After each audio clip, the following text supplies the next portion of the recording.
Good morning viewers. আগের দিনের ভিডিওটা আপনাদের দেখিয়েছিলাম আমি এই যে এটাকে আমি বেঁধে রেখেছিলাম।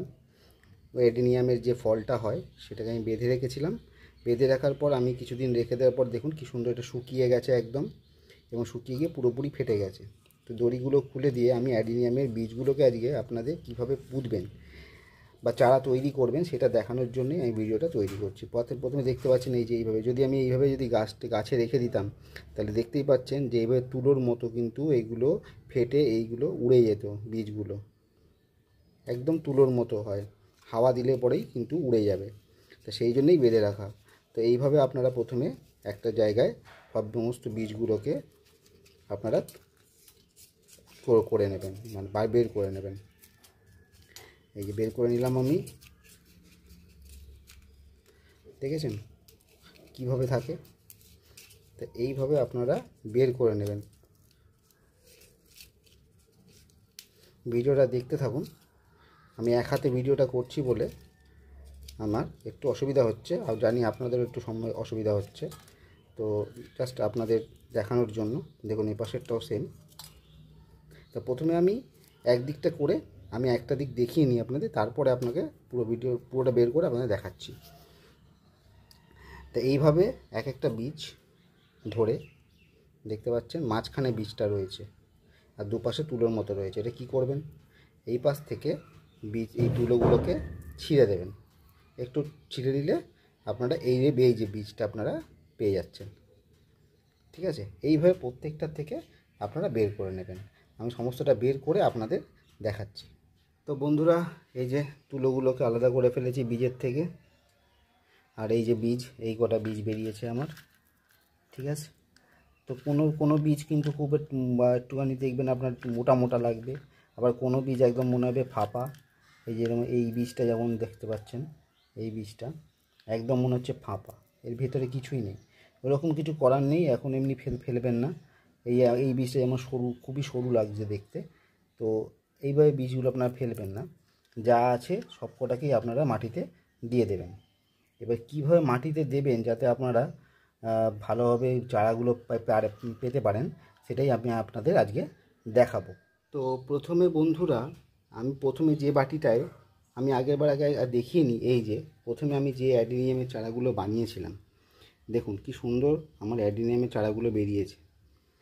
ঠিক আছে, পরে আরও বেরিয়েছে। আমি প্রথমে বলেছিলাম 20-25টা বেরিয়েছে, কিন্তু তার থেকেও বেশি বেরিয়েছে আমি দেখতে পাচ্ছি। আরও বেরোচ্ছে, এই যেখান থেকে আরও বেরোচ্ছে। তো এইভাবে আমি রেখে দিয়েছি। তো এইভাবে যাতে আপনারা বার করতে পারেন, আপনার চারাগুলো ভালোভাবে সুস্থ হয়। তো আমি যেভাবে পদ্ধতিটা বলছি সেইভাবেই আপনারা করবেন।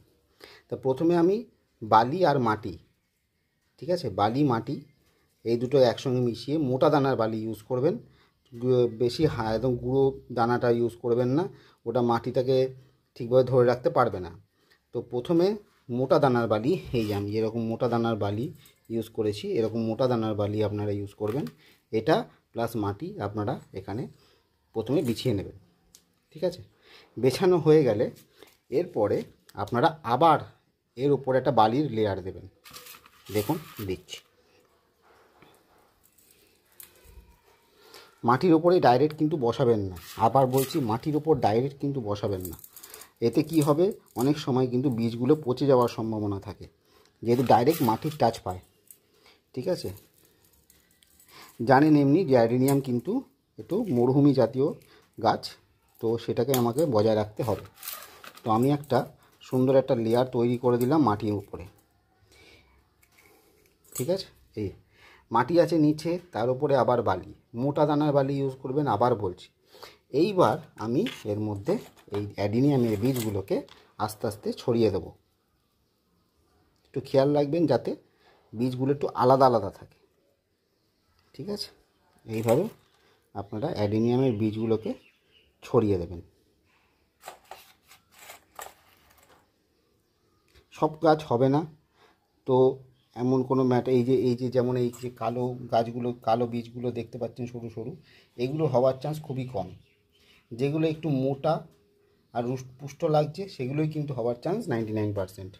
ঠিক আছে, তো এইভাবে আপনারা এর মধ্যে বীজগুলোকে ছড়িয়ে দেবেন, এবং সমান করে একটু ছড়িয়ে দেবেন যাতে সব জায়গায় থাকে বীজগুলো। আমি এক হাতে ভিডিওটা করছি বলে আপনাদের হয়তো অসুবিধা হচ্ছে বা আমি তাড়াতাড়ি দেখাতে পারছি না, তো এটা একটুখানি মার্জনা করবেন। আমার কাছে কোনো স্ট্যান্ড এরকম নেই, আপনাদের আশীর্বাদে যদি আমি পরবর্তীকালে ভালো ভিডিও করতে পারি বা আপনাদের লাইভ সাবস্ক্রিপশনের মাধ্যমে, তো আমি একটা স্ট্যান্ড কিনে নেব। এই হলো আমার বিছানো হয়ে গেছে। এরপরে আমি দেব আবার মাটি, হালকা লেয়ার। কোনো রকম এইভাবে কোনো বীজকে ধরে এইভাবে চেপে চেপে ঢুকিয়ে দেবেন না মাটির মধ্যে, ঠিক আছে? জাস্ট ওকে ওর মতনই থাকতে দিন। এবার আমি আবার মাটি নেব, ঝুরঝুরে একদম চালা মাটি নিয়ে, নর্মাল মাটি, এখানে কোনো মেশানো কিছু নেই বালি। কেন মেশাইনি সেটাও আমি বলছি।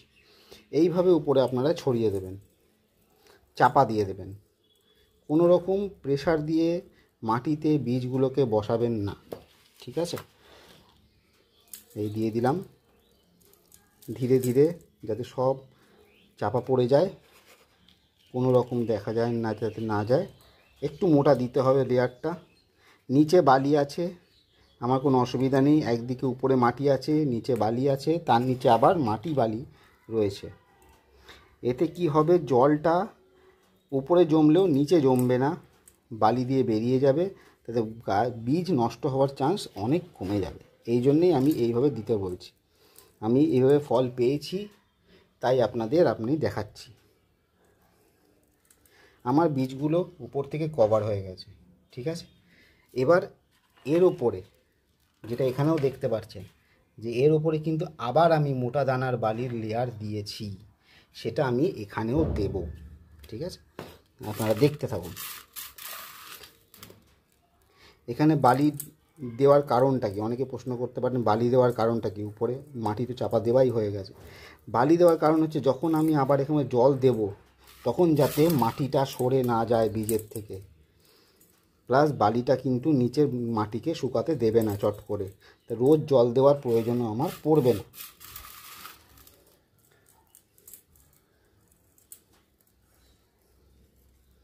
এবার জলটা কিভাবে দেব সেটাও আপনাদের কিন্তু দেখাবো।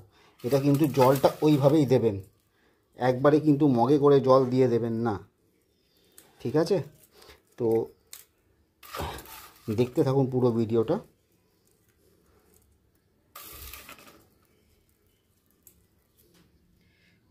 তা কি বুঝলেন?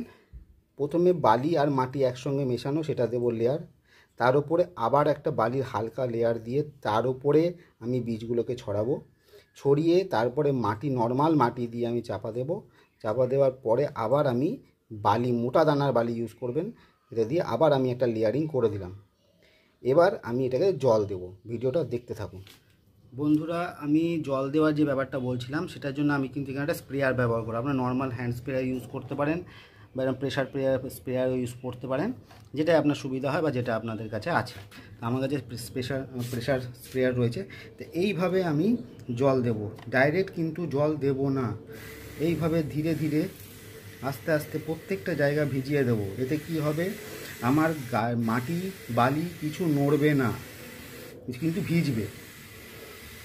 একটু বেশি করে প্রথমে জল দিয়ে দেবেন, বুঝতেই পারবেন আপনারা জল হয়ে গেছে কি না, কারণ আমরা জানি যে আপনারা গাছ করেন।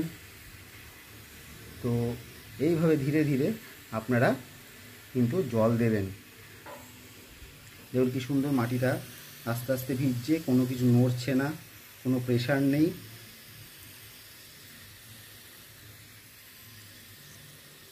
প্রথমে একটু বেশি করে জল দিয়ে দেবেন, কারণ অনেক মাটির লেয়ার রয়েছে।